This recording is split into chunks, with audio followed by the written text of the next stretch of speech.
Photosynthesis. Every plant can do this fundamental process, and we can call this photosynthesis. Photosynthesis. I could be a TikTok video.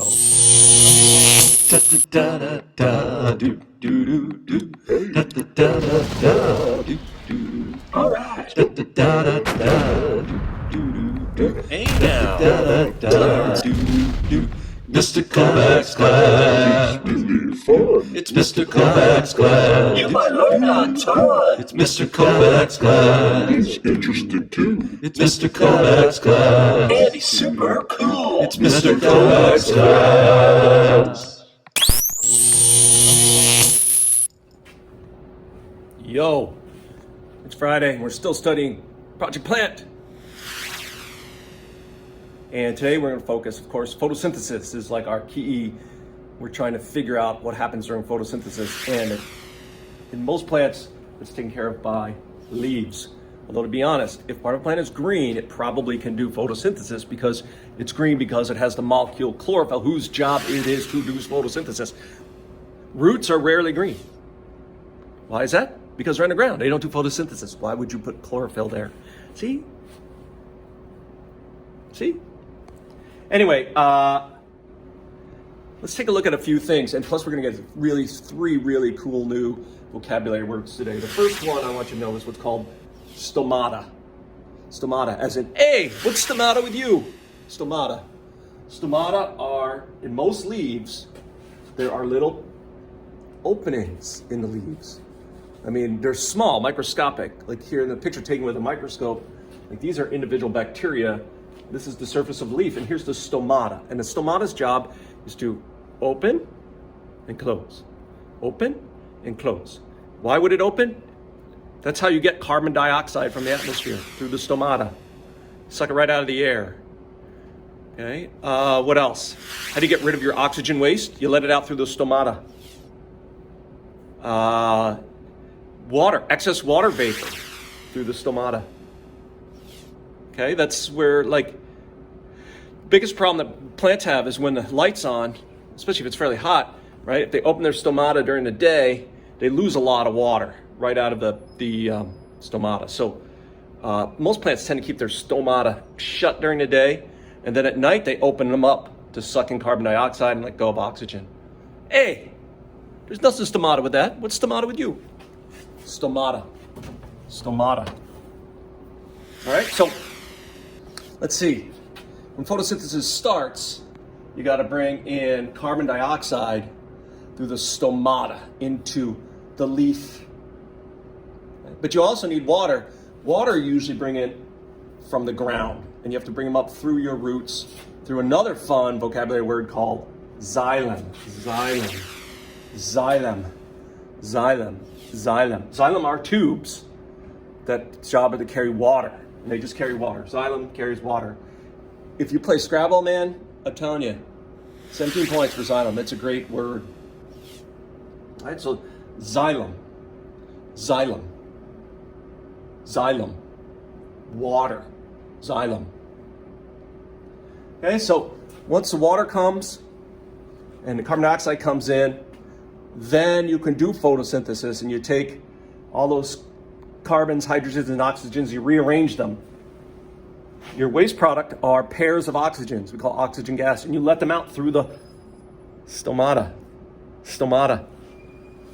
And then your product, what you're looking for, is one big molecule of sugar called glucose. And glucose usually, I mean, sometimes you keep some in the leaf, but usually then you got to ship it somewhere for storage.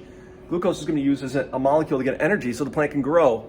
So you got to store it until you need it. You ship it through tissues called phloem. Phloem. My slide was out of order here. Maybe not. Oh yeah, here that is, sorry. Phloem.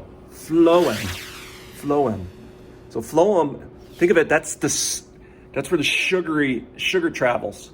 The food travels. That's the phloem food. It's usually mixed with some water, so we call it sap.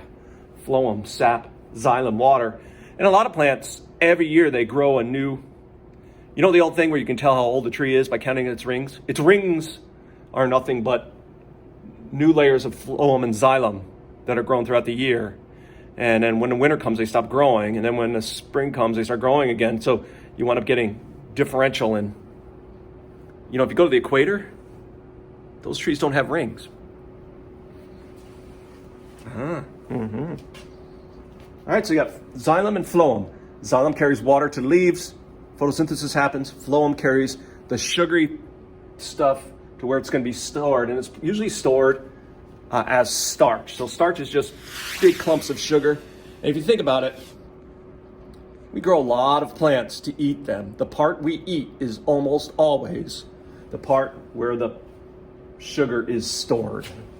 And these, you better believe, most of the plants you eat, like you go to the grocery store and you buy your produce, they have been selectively bred, artificial selection, selective breeding, to maximize the amount of starch they put in a certain organ, right? So in some plants, we call them vegetables, right? Vegetables are plants where, like, let's say they store them in their roots, like a carrot, or tubers, which are kind of like roots, kind of like stems, like a potato, or a bulb like an onion. They're kind of like stem leaf combo things, right? But they're just storage.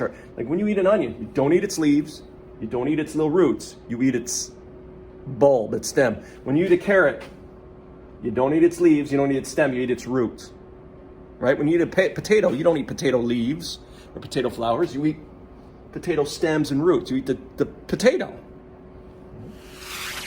And then a lot of plants too, they send their sugars to their fruits, right? The fruits are the ovaries where the seeds are, right? So if you think of a tomato, that's a fruit because the seeds are inside.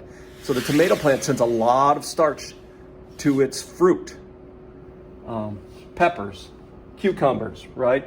Those are all fruit. If they got seeds, it's fruit. You know, think about lettuce and cabbage, they send a lot of their starch to their leaves. So where the starch goes is usually the part that we tend to eat. And for most of our produce, almost all of it, they have been selectively bred to do that. In fact, our little plant babies, Brassica rapa, they are related to a lot of different produce plants, especially like turnips and parsnips and beets and things like that, and mustards and cabbage and broccoli, but they're selectively grown just to grow fast. Their fruits are not very tasty. You know what, I don't know when anyone was eating them, but they don't have much starch in them. Their roots are a little bit starchy, but they probably don't taste real great because they're not grown, they're not selectively bred for that. So today, 3 words. Number 1, stomata. Openings in the undersides of leaves. Number 2, xylem. Xylem. Tubes that carry water. And number 3, phloem. Phloem. Tubes that carry sugars, carry sap. Right? When you're looking to tap a maple tree for maple syrup, you're trying to find the phloem and steal the sap from the tree. Steal its sugar. Anyway. All right. Part 2, pretty straightforward. And then we'll go on to part 3. Have a great day.